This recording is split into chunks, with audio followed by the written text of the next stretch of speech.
السلام علیکم. نن 14 اگست دی د جشن پاکستان دی. ټول قوم ته زما د طرفه جشن ازادي ډیره مبارک شي.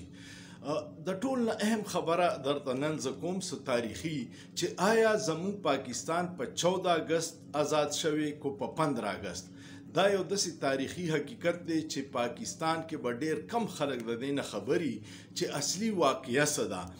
نن ماوی ډیره ښکلې موقع ده د ازادۍ ورځ ده، نو چې زه درته څه حقیقتونه ووایم چې پاکستان کله آزاد شوی.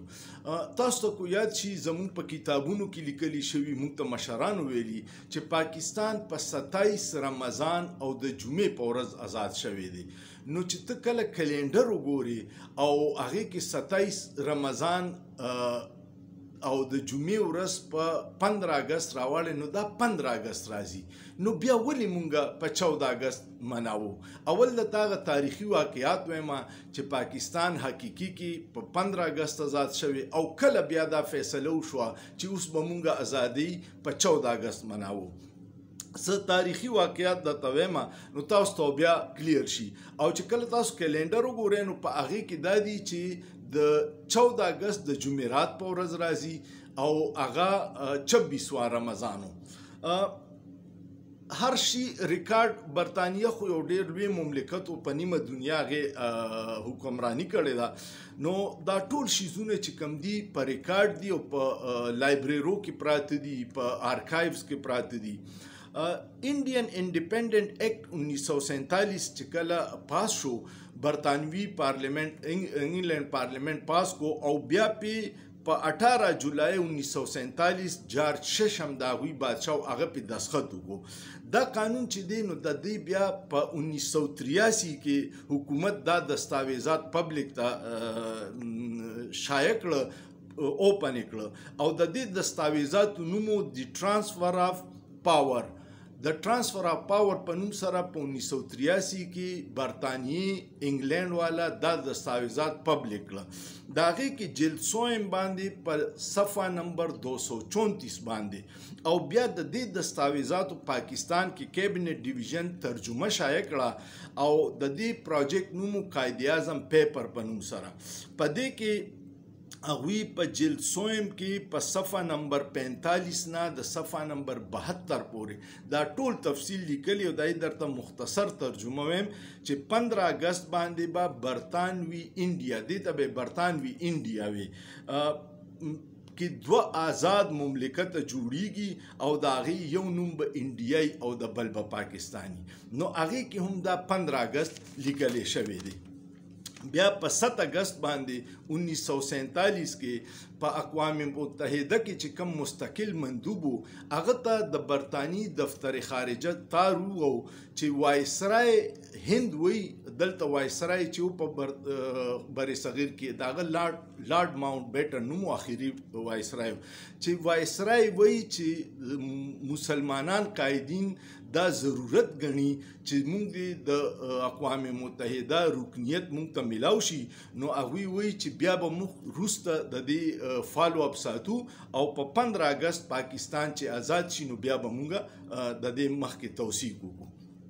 بیا په 12 اگست باندې د اقوام متحده سیکریټریټ نه یو میمورنډم جاری شوی دی او پای کې لیکلی دي چې دوه آزاد مملکتونه پاکستان او انډیا په 15 اگست آزاد شي، نو دا به زمونږ ممبرانی. خو دا واقع ولې داسې شوه؟ بیا داسې چلو شو چې لارډ ماونټ بیټن دلته کې آخري وایسرای و. نو لارډ ماونټ بیټن ته انډیا والو وی چې ته به زمونږ اولنی گورنر جنرال شي. د هغه خواهش و چې پاکستان هم اولنی گورنر جنرال کې، خو قائد اعظم بابا انکار وکړو. نو بیا هغه به اعلان کوو، هغه وی چې زه به هلته کې بیا حلف ولمه. نو بیا دا فیصله وشوه چې لارډ ماونټ بیټن به په 13 اگست کراچۍ ته راشي او په 14 اگست به قانون ساز اسمبلی ته خطاب وکړي. هغه راغی په 13 اگست، په 14 اگست قانون ساز اسمبلی ته خطاب وکړو او هغه دا ووی چې دا وخت 14 ورځ تېره شي نو په 15 به پاکستان او هندوستان آزاد ریاستونه. بیا په 15 اگست باندې چې کله د پاکستان اولنی گزټ شایع شو دا هر څه چې کیږي دی بیا یو ریکارډ ساتلو د پاره گزټ شایع شي نو پاغي کې قائد اعظم محمد علي جناح به تور گورنر جنرال لیکلی شوی دی او 15 تاریخ دی او د دوی نه حلف اغسته د لاهور های کورټ جسټس عبدالرشید او بیا د کابینې نم حلف اغستو په کابینه کې لیاقت علي خان وزیر اعظم او کابینه ورسره بیا په 19 ستمبر باندې 1947 کې محکمه داخله یو مراسله جاری کړه چې هغه نمبر دی 17/4 او هغه د 1948 چې را روان کالو د هغې دپاره د چوټیانو نوټیفیکیشن جاری کو نو په هغې کې په 15 اګست باندې د پاکستان د ازادۍ ورځ ده بیا اولنی ټیکټ چې د پاکستان شایع شوی دا د برطانیې یو اداره وه ټامس ډي لارو هغې په 9 جولای 1948 کې دا ټیکټ جاری کړی او په هغې باندې د ازادۍ ورځ 15 اګست 1947 دی خو بیا څه چلو شو بیا د هغې نه پس په 29 جون باندې د منګل په ورځ په کراچۍ کې د کابینې میټینګ وشو د لیاقت علي خان په سربراهۍ کې او هغوی دا فیصله وکړه چې نه را روان کال نه به مونږه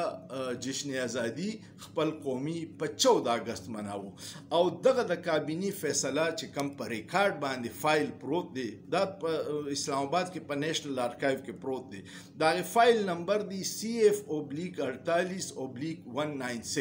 او د کیس نمبر دا دی چې کم کې دا فیصله شوې ده د هغې نمبر دی 393/54/48 نو دا حقیقت و چې پاکستان او هندوستان برطانیې نه په یو ورځ په 15 اګست باندې ازادي اغستې ده گورنر جنرال په 15 اګست نامینیټ شوی دی او کله چې د دې اعلان کېدو په ریډیو پاکستان نو د شپې 11 بجې د آل انډیا ریډیو نه اخري اعلان شو بیا وی چې تاسو زمونږ د نیکسټ اعلان انتظار وکړئ او چې 14 اګست شپه ختمه شوه 12:01 باندې نو بیا اعلان شو چې دا ریډیو پاکستان دی نو اول زمونږ پاکستان هم په 15 اګست آزاد شوی تاسو ټول اوس د نیټ دور دی د ګوګل دور دی په ګوګل سرچ کې چې 15 اګست 1947 کې د جمعې ورځ وه کو د جمعرات وه نو 15 اګست 1947 د جمعې ورځ وه په کم چې پاکستان آزاد شوی 27 رمضان او 14 اګست چې دی د جمعرات ورځ ده او 26 رمضان دی دا یو ډیر تاریخي حقیقت و چې ډیر خلک ته نه دي خبر ځکه د هغې یو کامن سینس هم دی ته په یو ځای باندې یو ملکونه دول بیلې نو دا نشي کېدی چې یو ټوټه په 15 باندې بیله شوي او بله په 14 دا به دواړه په یو ځای یا په 14 یا په 15 نو پاکستان د هندوستان سره د برطانیې نه ازادي په 15 اګست اغستې او دا فیصله د 14 اګست مناولو د ازادۍ نه تقریبا 11 میاشتې پس وشوه چې دا را روانه ازادي به مونږ په 14 اګست مناوو امید لرم چې ستاسو به دا تاریخي حقیقت خوښ شوي وي کوم خوښ شو نو کمنټ پې وکړئ کو چا سره د دې باره کې نور څه معلومات دي نو هغه هم پکې شیر کړئ او دا ویډیو کوم خوښه شوه نو لازمنې شیر کړئ چې قوم ته پته ولګي چې زموږ حقیقي ازادي ورځ 15 اګست وه او دا د دې نه یو کال پس فیصله وشوه چې نه را روان به مونږ په 14 اګست مناوو سوچ پیو کې په سوچ کې څه ګناه نشته